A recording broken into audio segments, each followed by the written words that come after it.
اختلافات دو طرح کے ہوتے ہیں. کتنے طرح کے ہوتے ہیں؟ دو طرح کے ہوتے ہیں.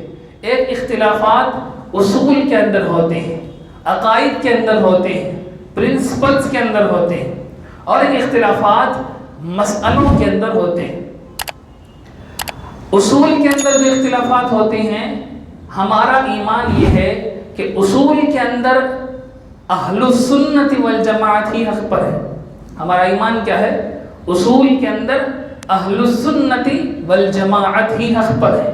میں اہل السنت والجماعت صاف الفاظ میں اس لیے کہتا ہوں کہ اہل السنت والجماعت کا ایک خاص منہج ہے، ایک خاص موقف ہے. کوئی بھی اپنے آپ کو سنت والجماعت کہیں تو وہ حق پر ہوگا، اس کی میں گارنٹی نہیں دے سکتا، اس کی گارنٹی ہم نہیں دیتے. اہل السنت والجماعت کا ایک خاص منہج ہے جو رسول اللہ صلی اللہ علیہ وسلم کے زمانے سے اب تک چلتا آیا ہوا ہے. اس منہج پر جو ہوگا اس اہل السنہ والجماعت کی بات میں کر رہا ہوں. اگر کوئی فرقہ، کوئی گروپ اپنے آپ کو سنت والجماعت کہنے لگے تو میں اس کی بات نہیں کر رہا. تو بہرحال یہ درمیان کی ایک بات تھی. میں کہہ یہ رہا ہوں کہ اختلافات اگر اصول میں ہوں، اختلافات اگر عقیدوں میں ہوں، تو اس سلسلے میں ہمارا موقف یہ ہے کہ اہل السنت والجماعت ہی حق پر ہے، اس کے علاوہ جتنے بھی فرقے ہیں وہ باطل پر ہیں. لیکن مسئلوں میں اختلافات ہوتے رہیں گے. مسئلوں میں اختلاف سے کوئی جنتی جہنمی نہیں بنتا. مسئلوں میں اختلاف کرنے سے کوئی مومن کافر نہیں بنتا. مسئلوں میں اختلافات صحابہ کے زمانے میں بھی ہوئے ہیں، اور صحابہ کے بعد سے لے کر آج تک اور قیامت تک اختلافات چھوٹے چھوٹے مسئلوں میں ہوں گے، ہونے ضروری ہیں. کیوں ضروری ہیں؟ کیونکہ اختلاف ہونے سے وہ مسئلہ نرم ہو جاتا ہے. اختلاف ہونے سے وہ مسئلہ کیا ہوتا ہے؟ نرم ہو جاتا ہے. آپ پورے دین کے اندر جتنے بھی احکامات ہیں ان سب کو پڑھ کر دیکھیں. جن جن احکام میں کسی کا اختلاف نہیں ہے وہ بڑے سخت احکام ہیں. جن جن مسئلوں میں کسی بھی فرقے کا، کسی بھی جماعت کا اختلاف نہیں ہے وہ مسائل سخت ہیں. جن جن مسئلوں میں اختلاف ہیں وہ مسائل نرم ہیں. آپ غور کر کے دیکھیں. 5 وقت کی نماز پڑھنا فرض ہے، کسی فرقے کا اس میں اختلاف ہے؟ کسی بھی فرقے کا اس میں اختلاف نہیں ہے، کسی بھی جماعت کا اس میں اختلاف نہیں ہے. تو یہ مسئلہ سخت ہے کہ اب 5 وقت نماز پڑھنا ہی پڑے گا. آپ پڑھنا ہی پڑے گا. نہیں پڑھیں گے تو اللہ کے یہاں پکڑ ہوگی، کیونکہ اس مسئلے میں کسی کے اختلاف نہیں ہوا ہے. رمضان کے روزے رکھنا فرض ہے، کسی بھی فرقے کا، کسی بھی جماعت کا، کسی بھی گروپ کا اس میں اختلاف نہیں ہے. تو اب یہ مسئلہ سخت ہے کہ رمضان میں، سال میں رمضان میں روزہ رکھنا ہی پڑے گا. لیکن جن مسائل میں اختلاف ہو جاتا ہے ان مسائل میں شدت کم ہو جاتی ہے. ان مسائل میں شدت کم ہو جاتی ہے. مثال کے طور پر نماز میں رفع الیدین کرنا، نماز میں رکوع کو جاتے ہوئے، رکوع سے اٹھتے ہوئے ہاتھ اٹھانا، رکعت توڑنا، رکعت توڑ کر ہاتھ کانوں تک اٹھا کر چھوڑنا، اسے رفع الیدین کہتے ہیں. اس میں صحابہ کے زمانے سے اختلاف تھا. بعض صحابہ کرتے تھے، بعض صحابہ نہیں کرتے تھے، اور وہ اختلاف آگے چل کر ائمہ کے درمیان اختلاف ہوا. امام اعظم ابو حنیفہ رحمہ اللہ نہیں کرتے تھے، امام شافعی رحمہ اللہ کرنے کی بات کرتے تھے. تو یہ مسئلہ چونکہ اختلاف ہو گیا اس لیے یہ نرم پڑ گیا. اب کوئی آدمی یہ نہیں کہہ سکتا کہ جو رکعت یعنی جو رفع الیدین کرے اس کی نماز نہیں ہوتی. ایسا نہیں کہہ سکتے. ایسا بھی نہیں کہہ سکتے کہ جو رفع الیدین نہ کرے اس کی نماز بھی نہیں ہوگی. ایسا بھی نہیں کہہ سکتے، کیونکہ اس مسئلے میں صحابہ کا اختلاف ہو گیا.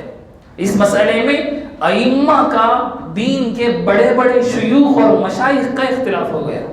جب مسئلے میں اختلاف ہو جاتا ہے وہ مسئلہ نرم پڑ جاتا ہے. ہاں ہم اس پر ڈسکس کر سکتے ہیں کہ رفع الیدین کرنا زیادہ اچھا ہے یا نہ کرنا زیادہ اچھا، اس پر ڈسکس ہو سکتے ہیں. اس پر ڈسکس نہیں ہو سکتی کہ رفع الیدین کرنا گناہ ہے کہ نہیں ہے، رفع الیدین نہ کرنا فرض ہے کہ نہیں ہے، اس پر ڈسکس نہیں ہو سکتی، کیونکہ اس مسئلے میں اختلاف ہو گیا ہے. بات سمجھ میں آ رہی ہے؟ بات سمجھ میں آ رہی ہے؟ میں کانسیپٹ یہ دے رہا ہوں کہ جن جن مسائل میں اختلاف ہوتا ہے اگر وہ اصول ہیں، اگر وہ عقیدے ہیں اس میں ہم سخت ہیں، ہم اس میں کمپرومائز نہیں کریں گے۔ مرزا غلام احمد قادیانی لعنت اللہ علیہ، اللہ کی لعنت اس پر ہو، ہم ڈنکے کی چوٹ پر کہتے ہیں کہ وہ کافر ہے، ہم کمپرومائز نہیں کر سکتے۔ جب تک جان میں جان ہوگی ہم کبھی بھی اس کے مسلک پر، اس کے منہج پر ہم نہیں آ سکتے۔ کیوں نہیں آ سکتے؟ کیونکہ وہ عقیدے کا اختلاف ہے، ہم اسے کافر کہیں گے۔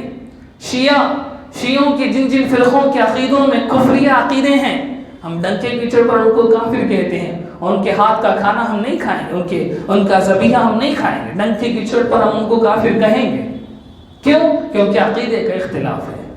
لیکن اگر مسئلوں کا اختلاف ہے، ان مسئلوں کے اختلاف میں ہم دیکھیں گے کہ یہ مسئلہ اگر صحابہ کے زمانے سے اختلافی چلا رہا ہے، یا یہ مسئلہ اس زمانے کا نیا مسئلہ ہے، اس زمانے میں پیدا ہوا مسئلہ ہے، اس میں یہ علماء کے درمیان اختلاف ہوا ہے، تو ہم اس میں شدت نہیں کریں گے۔ ہم اس میں کیا نہیں کریں گے؟ شدت نہیں کریں گے۔ اس میں حق اور باطل کا فیصلہ ہم نہیں کریں گے، کیونکہ اللہ اور اللہ کے رسول نے اس کو ایبسلیوٹ چھوڑ رکھا تھا۔ اگر رفع الیدین نہ کرنا ضروری ہوتا، یا اگر رفع الیدین کرنا ضروری ہوتا، رسول اللہ صلی اللہ علیہ وسلم اس کو آدھا ادھورا چھوڑ کر نہیں جاتے۔ بات سمجھ میں آ رہی ہے؟ بات سمجھ میں آ رہی ہے؟ اگر رفع الیدین کرنا فرض ہوتا تو رسول اللہ صلی اللہ علیہ وسلم کلیئر کٹ بیان کر کے جاتے، جیسے نماز کے بارے میں بیان کیا ہے، جیسے زکوٰۃ کے بارے میں، روزوں کے بارے میں، حج کے بارے میں کلیئر کٹ باتیں بیان کی ہیں۔ رفع الیدین کے بارے میں کلیئر کٹ بیان نہیں کیا ہے۔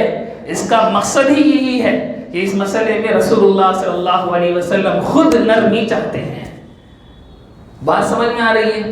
تو یہ جو اختلافات، فرقوں کے اختلافات ہوتے ہیں، سب فرقوں کو چھوڑ کر آپ اوپر اٹھ کر دیکھیں تو یہ ریالٹی ہے۔ ان اختلافات، ان فرقوں کے پیچھے جائیں گے تو یہ فرقے ہمیں ڈبو کر رہیں گے، یہ فرقے خود بھی برباد ہوں گے، ہمیں بھی برباد کر کے رہیں گے۔ ان فرقوں سے اوپر اٹھیں، اپنی جماعتوں سے اوپر اٹھیں، اپنے گروپوں سے اوپر اٹھیں اور دیکھیں، مشاہدہ کریں تو یہ ریالٹی ہے کہ اللہ کے نبی علیہ السلام نے جب نماز کے بارے میں بالکل واضح تعلیمات دی ہیں، روزے کے بارے میں بالکل کلیئر کٹ باتیں بیان کی ہیں، بالکل حج کے بارے میں واضح تعلیمات موجود ہیں، جھوٹ نہیں بول سکتے۔ کوئی فرقہ ایسا ہے جو کہتا ہو کہ نہیں جھوٹ بولنا جائز ہے، یہ علماء کا بنایا ہوا ہے کہ جھوٹ نہیں بول سکتے، سب غلط باتیں ہیں، ایسا کوئی فرقہ نہیں کہتا۔ کیوں نہیں کہتا؟ کیونکہ جھوٹ کے بارے میں سرکار دو عالم صلی اللہ علیہ وسلم کی باتیں بالکل واضح ہیں، بالکل کلیئر ہیں۔